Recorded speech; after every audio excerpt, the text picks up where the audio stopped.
Olá, meus artistas consagrados! Quem é vivo sempre aparece, por mais que eu tenha me ausentado alguns dias, estou aqui de volta. Estive no Rio de Janeiro fazendo algumas visitas técnicas para a produção de 2 documentários novos, que por enquanto ainda não posso contar a miúde do que se trata, mas logo vocês saberão.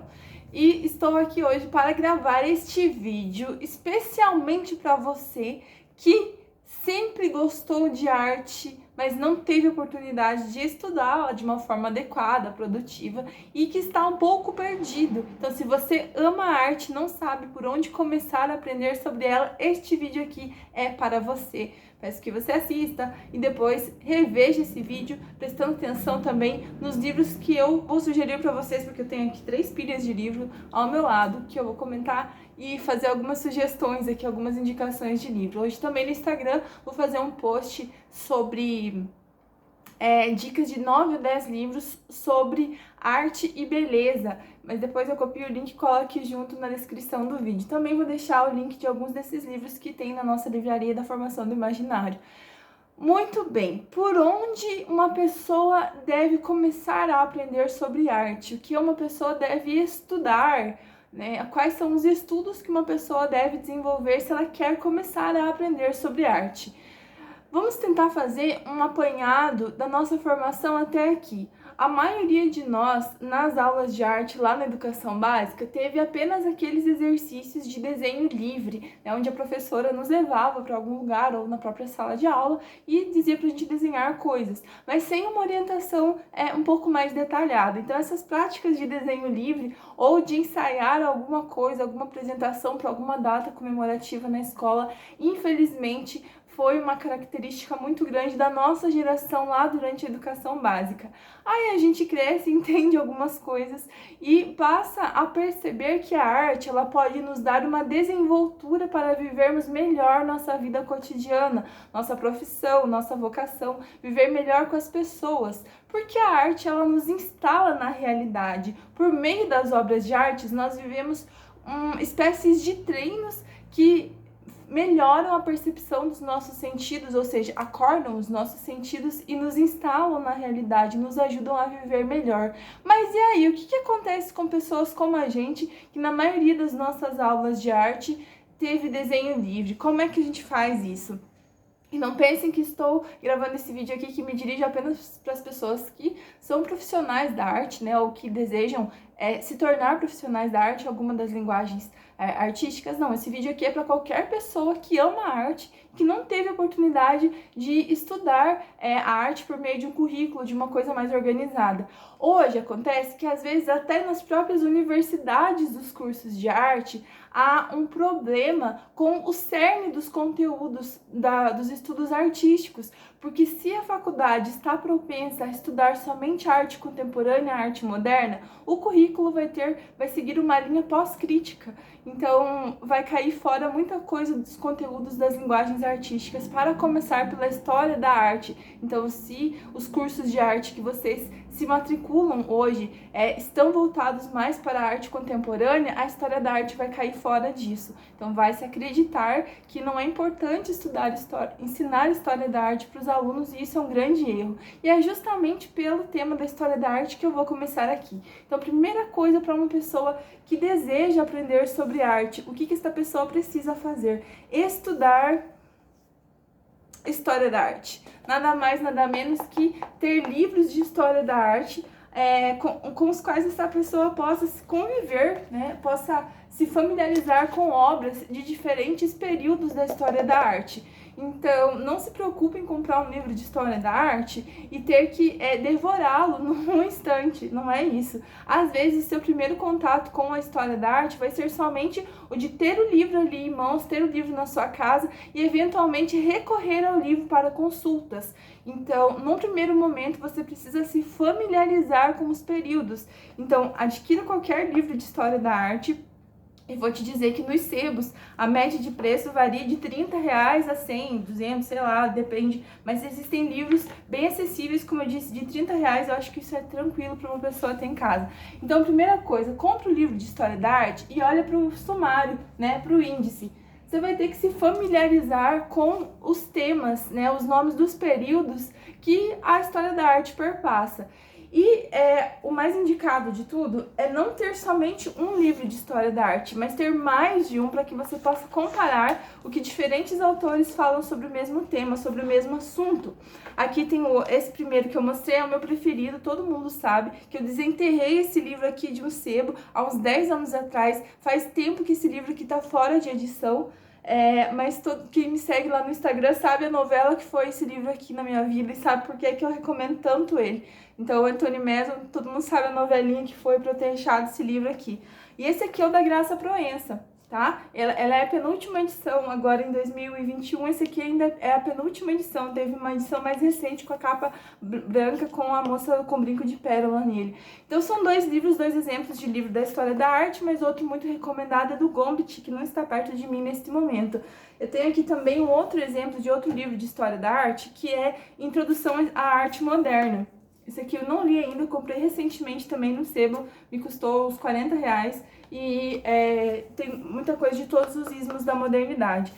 Então, o primeiro passo para alguém que quer aprender a estudar sobre arte, alguém que quer aprender sobre os conteúdos da arte, é se familiarizar com história da arte, história propriamente dita. Eu vou sugerir 3 coisas aqui para quem quer aprender sobre arte. O primeiro passo deles é, portanto, estudar, se familiarizar com a história da arte. Tendo bem claro, assim, qual que foi essa linearidade da história da arte, desde a arte pré-histórica até a arte contemporânea, faça essa linha do tempo. Pegue um papel, uma caneta, um rascunho, separe um caderno para isso e faça essa linha do tempo, ou seja, esclareça dentro da sua cabeça esses períodos de toda a história da arte. Eu lembro que quando eu terminei a graduação em arte aqui do Brasil, eu perguntei para os meus colegas da turma se eles tinham clareza dos períodos da história da arte. E a maioria dos meus colegas naquela altura não tinha essa clareza dos períodos, né? Porque o nosso curso ele era mais voltado para a contemporaneidade. Então eu falo isso com estudo de causa, né? Tipo, conhecimento de causa, né? Que os cursos mais voltados para a arte contemporânea, eles são contra essa linearidade na história da arte, mas uma pessoa que quer aprender sobre arte precisa conhecer da história para dominar as técnicas, os materiais e os estilos de cada período. Então, precisa saber quais eram as técnicas, quais eram os materiais que os artistas tendiam a usar durante cada período da história. Então, você não vai aprender a analisar uma obra de arte, a reconhecer aspectos das obras de arte se você não tiver clareza dos períodos da história. Então, por isso é muito importante ter esse embasamento. Para aprender sobre arte, a história da arte é o alicerce, ela é a base. Eu digo, não precisa devorar os livros logo de cara, não precisa se preocupar em saber tudo de cor no primeiro momento, mas sim de familiarizar-se com as diferenças. Por que o barroco ele é tão exagerado? Por que existiu o chiaro-escuro, esse jogo de contraste, de luz e sombra lá no barroco? Então, isso tem um motivo. A arte, eu costumo dizer, tem um amigo que sempre fala, que eu devo patentear essa frase, que a arte, ela reflete o pensamento da sociedade que a produz. Então, a arte produzida lá no barroco, ela tem um motivo para ela ser exagerada.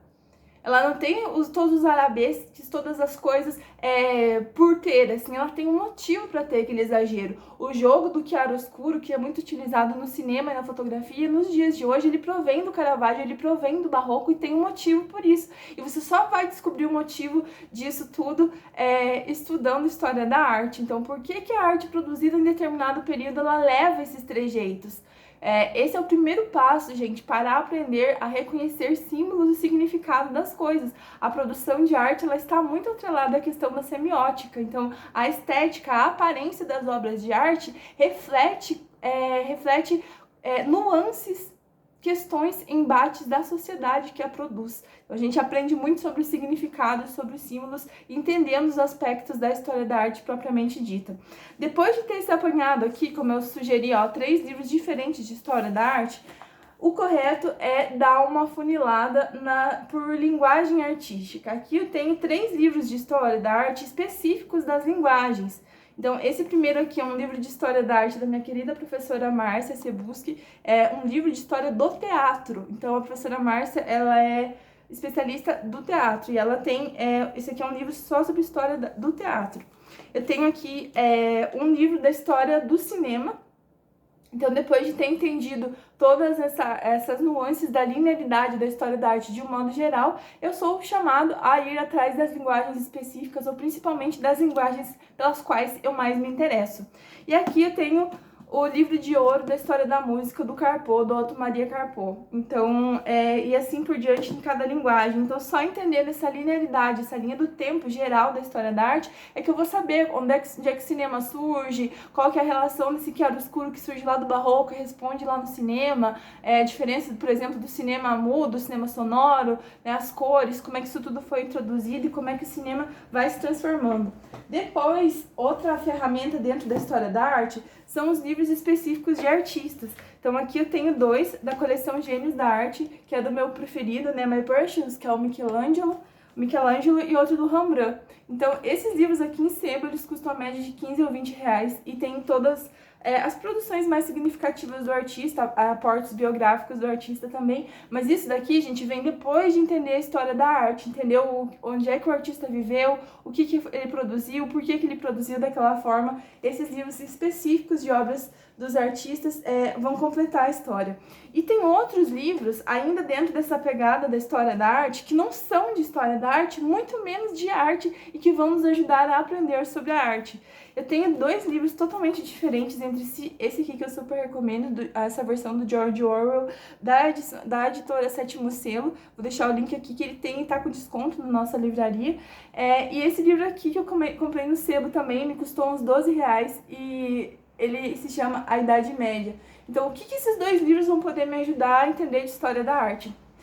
O George Orwell, aqui no 1984, ele vai falar de uma distopia, né? É uma história que não é real, mas que ela tem uma pegada muito do nosso tempo. Então, parece que são os dias de hoje travestidos de uma narrativa literária aqui. Mas o que esse livro aqui tem a ver com aprender a história da arte? O George Orwell, ele fala aqui no 1984 várias coisas de uma revolução cultural, de um aspecto de uma dominação por meio da cultura. E aí você consegue ver meios de comunicação e meios de produção de arte que são utilizados para dominar a sociedade, né, para dominar uma camada, né, um grupo de pessoas. E aí você começa a refletir como que a produção de arte, como que os meios de expressão são tão importantes para controlar uma sociedade. Lendo um livro de literatura que não é especificamente de história da arte, mas que você começa a entender coisas, por exemplo, da arte moderna, lendo esse livro aqui, entendendo? Então, primeiro essa base da história da arte em si, e aí livros que você possa conversar com as coisas que você entendeu da história da arte. E esse livro aqui da Idade Média, ele vai falar sobre o tema da cultura em primeiro plano, mas estudando a cultura de um povo antigo, eu consigo entender a sua produção de arte. Então, para entender as catedrais góticas, a relação da arquitetura e da música que era cantada lá naquele tempo, qual que era a envergadura das pessoas para viver nessas catedrais, nessas coisas todas, eu vou conseguir aprender arte por meio do aporte da cultura. Eu trouxe aqui esse exemplo da Idade Média, mas vocês podem utilizar qualquer outro livro que fala de aspectos culturais. Tem um outro livro que eu recomendo bastante, que é A Geografia Cultural, do Paul Claval. E ele fala muito também sobre a cultura, e você consegue entender de uma forma um pouco mais íntima por que as comunidades produzem a arte de certa forma, né? Do jeito que aquela comunidade produz. Então, estudar a arte, aprender sobre a arte, exige que a gente aprenda sobre a cultura.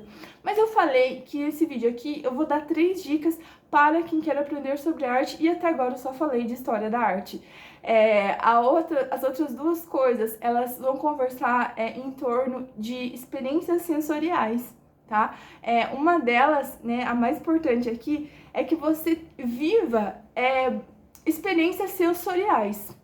Então, aprender sobre arte de uma forma só nos livros é uma coisa muito fria e muito distante da forma como eu me proponho, que eu proponho aos meus alunos de ensinar, de fazê-los aprender sobre arte. Então, você vai ser um historiador da arte de uma forma muito fria, e a arte, ela é uma expressão de uma percepção sensível. Então, para aprender verdadeiramente sobre arte, nós precisamos ter experiências sensoriais, tá? Então, o que isso pode ser?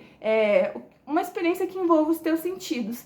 Então você vai se habituar, se acostumar, você vai treinar, você vai forçar o hábito de ouvir músicas, né? E músicas relacionadas a esses períodos da história da arte. Não só de um período específico, não vou ficar falando para vocês ouvirem só música barroca, mas separem no YouTube, tem tudo de graça. Playlists com várias composições musicais de vários períodos da história da arte, até chegar na arte contemporânea, até chegar na música contemporânea, e tente fazer um diálogo dentro da sua cabeça aí, ouvindo essas músicas no paralelo. Então esse é um exemplo, né? Essa pode ser uma experiência sensorial. Eu posso pesquisar sobre alguns temas dentro da arte, vamos supor a natureza morta, alguma coisa lá, e eu posso ter alguma experiência sinestésica pelo paladar, degustando essas frutas, comendo essas frutas, para que essas obras, eu vou ficar observando essas frutas numa fruteira, no espaço adequado, mas também a gente pode comer essas frutas e tentar tirar uma experiência sensorial que grave melhor aquele conteúdo dentro da sua cabeça. Se você tem a oportunidade de visitar um museu ou uma igreja antiga ou algum espaço desses que você leu lá no livro de História da Arte, isso também vai ser uma experiência sensorial que vai mexer com os seus sentidos. Você entrará num ambiente no qual você estudou, no qual você leu sobre aquilo. Se você puder ver algum vitral, algum mosaico, alguma coisa assim, ou até produzir algo nesse sentido, isso tudo são experiências sensoriais, né? Você vai ter um contato com aquilo. Então, você leu História da Arte, em primeiro plano. Em segundo lugar, você teve uma experiência sensorial com aquilo. E em terceiro lugar, viver um processo criativo. Então, tendo lido sobre história da arte e tido uma experiência sensorial que te marcou profundamente, você vai poder viver um processo criativo com mais clareza. Isso também vai te ajudar a aprender de uma forma mais integral sobre a arte. O que é um processo criativo? Quem não é artista, né, quem não se debruçou na sua vida para estudar aquilo e tal, e se tornou um profissional das artes, né, quem não é um artista, qualquer pessoa comum, ela não produz arte necessariamente, ela produz processos criativos. Então, uma pessoa comum que está aprendendo sobre arte, ela não faz obras de arte, assim como os alunos na escola ou na universidade também, que estudam arte, não vão fazer obras de arte. Eles farão processos criativos. E aí eu te convido também para viver um processo criativo. Então, depois de ter essa envergadura, essa base, esse alicerce que veio da leitura de História da Arte e de ter vivido um processo sensorial, algo que passou ali pelos teus sentidos, que tal viver um processo criativo?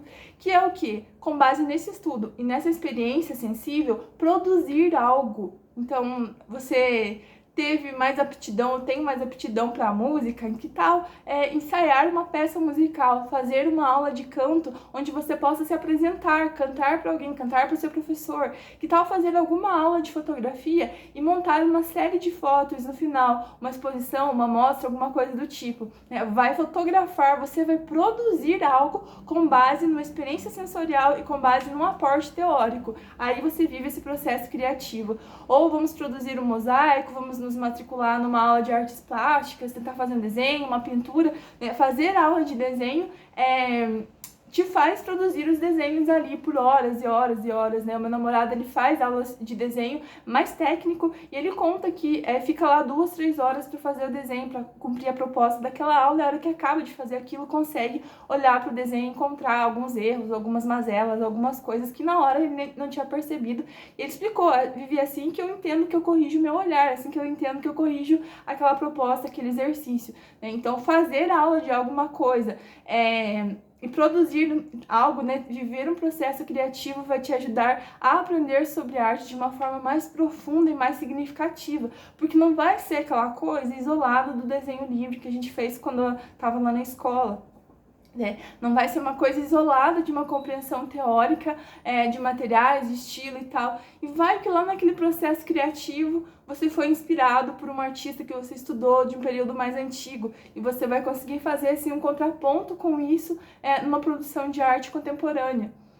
Os professores de arte que porventura me assistem, vocês podem ensinar sobre o Renascimento, sobre a arte renascentista, sobre a arte barroca para os alunos hoje, sim, usando inclusive as novas tecnologias. Então, não só para uma pessoa aleatória que vai assistir esse vídeo, mas o professor de arte pode ensinar melhor a arte vivendo esses 3 passos. O primeiro é ter um contato, uma familiaridade com a história da arte, com os conteúdos, primeiro gerais, depois por linguagens da história da arte, depois vivendo alguma experiência sensível, alguma experiência sensorial em relação às obras de arte, algum alimento, algum som, algum cheiro, alguma coisa assim. E, num terceiro momento, viver um processo criativo, produzir algo com base nesse aporte teórico e sensível que você desenvolveu nos 2 passos anteriores, tá bem? Então é isso, amanhã começam oficialmente as aulas ao vivo do Clube de Estudos Artísticos. Quem é meu aluno, nos vemos lá. Quem não é meu aluno ainda pode participar das próximas turmas do Clube de Estudos Artísticos e nos vemos aqui nessa semana. Espero que esse vídeo te ajude a aprender e viver melhor a arte na sua vida comum.